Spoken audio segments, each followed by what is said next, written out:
Hey everyone, welcome to Catalyst Energies. This is the daily astrology report for Friday, October 30th, 2020. We are on the cusp. We are on the cusp of a incredible full moon. So this is just going to be a short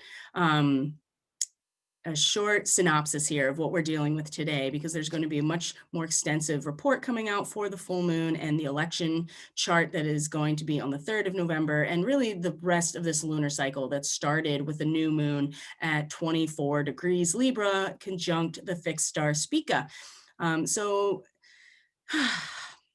there is a lot to say just about everything that's happening right now, but let's just kind of focus in on here where the moon is and the important transits that are happening today, because they really are setting the stage for the full moon to be activated for us. So with the moon, and speaking of activation, right, the moon is in the last 10 degrees of Aries now. It has already squared Pluto in Capricorn. It is currently squaring Saturn in Capricorn, and will oppose a retrograde Mercury that is now in Libra at the same time that she is meeting Black Moon Lilith, which represents an even deeper sense of survival and instinct than even our intuition allows for, because the moon represents that, our intuition, our emotional landscape, our feelings, right? This is the way that we are able to determine what is going on in our environment with our feelings, our emotions, our intuition. That is really the evolutionary reasoning behind having a feeling system, a limbic system, our feelings. Well, even deeper than that is Black Moon Lilith, is survival, self-preservation, instinct. There is no feeling that we connect to necessarily with Black Moon Lilith. We are just activated by our nervous system, specifically our sympathetic nervous system, right? So when the moon meets her in opposition to a point where our minds are able to conceive of, to understand, to have an objective view of this otherwise invisible forces, right? The Mercury is conjunct Arcturus right now. And this is where it's going to station direct at 26 to 27 degrees. So conjunct Arcturus. And so there is an incredible amount of support that is surrounding all of us in the situation, and allowing us to see a much bigger picture of what's happening, and to have some faith, and to have some security in the community really being here for each other. And you can think of that even as a larger galactic perspective, considering the fact that Arcturus is so strongly part of this equation. But the opposition here, and with the moon in Aries meeting Lilith, the propensity to really act on these strong feelings of self-preservation, of self-actualization, of our own ego, of wanting to, fulfill this desire and potency. And as we get closer to Taurus, it is moving towards substantiation, and it's very powerful in late Aries. And so, as you can already imagine, having this squaring Pluto in Capricorn, which is just a total destruction of all of the institutions that we base our life on, and then also in a square to Saturn in Capricorn right now, which is really showing us, again, we've been here once before during the retrograde, and now it's moving direct. There is one path up the mountain that has been tread by many generations before us, and will likely be tread by many generations after us. And it's very real, right? It is very substantial. And Saturn is showing us that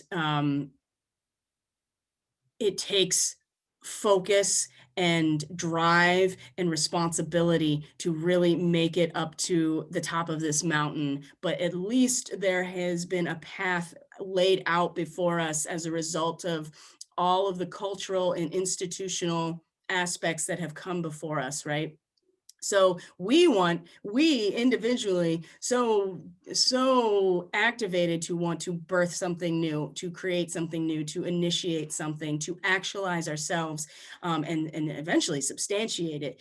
And the challenge is coming from these collective structures that are being reoriented, that are also so strong that we can't really bypass them even as much as we want to, with this moon in Aries. And the challenge today, the balance point worth finding is,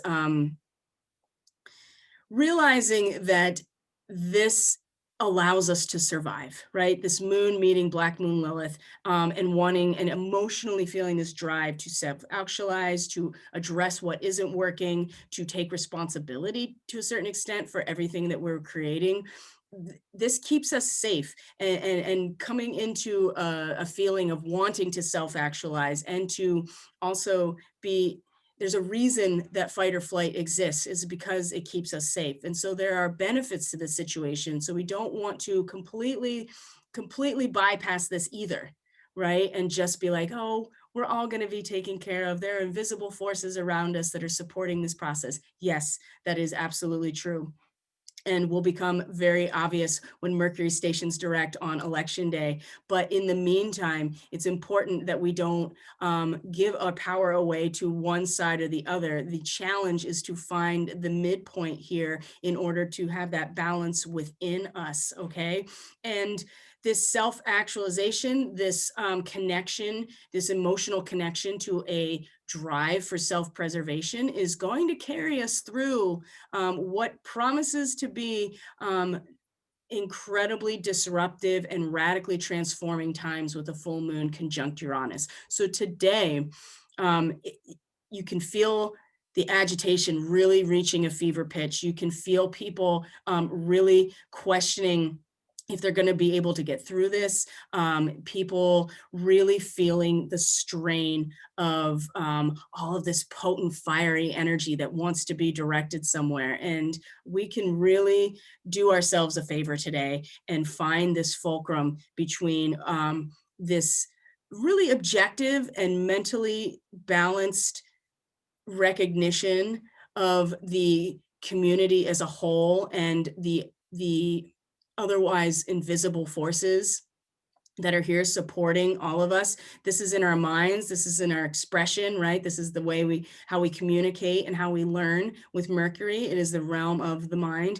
But at the same time, if we do not at least acknowledge this really strong, fiery potency, especially when it comes to protecting ourselves, then we will not act when we need to. And that is a big theme with this full moon, is being ready to act and to push past our inertia and hesitation when the time comes. And we will get to see, we will see something.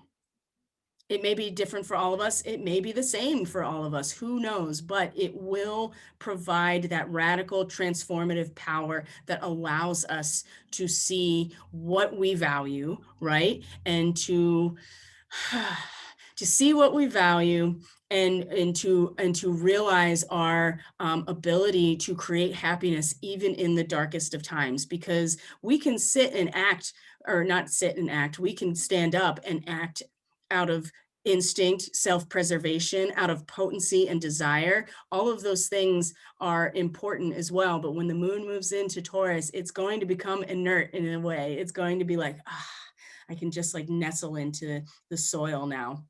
So keep that in mind. It's a transitory experience with the moon moving through this place, but it gives us an emotional preview of how we can address the situations that are unfolding before us. Because no matter where you find yourself, what position you are taking in any matter, the reality is that this is going to come back up. This self-preservation, this drive, and this desire to act and to self-actualize and protect ourselves. You know, Aries is the self. It is the ego consciousness, is the subjective experience, and all you're thinking about, you're not even thinking, you're just doing with Aries. So you don't want to get pulled in one direction or the other here. You want to find this midpoint. So when it's time to act, you will know what to do, and you've already gone into the emotional spaces of what this opposition feels like. So there'll be much more information coming about the full moon today, but it's important to realize what's happening now with the moon so that we can track our own emotional state, we can track our own feelings, we can track our intuition. And the sun is at 8 degrees Scorpio. This is a calm lake bathed in moonlight. If this absolutely shows us that our fulfillment and our attention and our awareness is on being very calm, emotionally undisturbed, so that the moonlight from the full moon can be seen very clearly in the still waters of our emotions. Okay, it's essential that we are coming back around to what the sun is representing today so that we can get the most out of this moon in late Aries, which is really a cycle completing. Okay, so that's the astrology for today on the 30th. Keep an eye out for the full moon report. If you like my content, please consider subscribing, hitting the like button. It gets the information out there. And specifically, if you hit the notification bell, then you know exactly when I'm posting and you can get things right when they drop. And specifically, you'll know when I drop the full moon report today. And thank you for being here. Everything you need is in the description box below. In terms of social media, how to book readings, how to reach out with email. And if you're interested in donating to this work, it would be humbly accepted and appreciated. And there's information in the description box in order to do that as well. I will see you later for the full moon report. And yeah, enjoy this moon in Aries.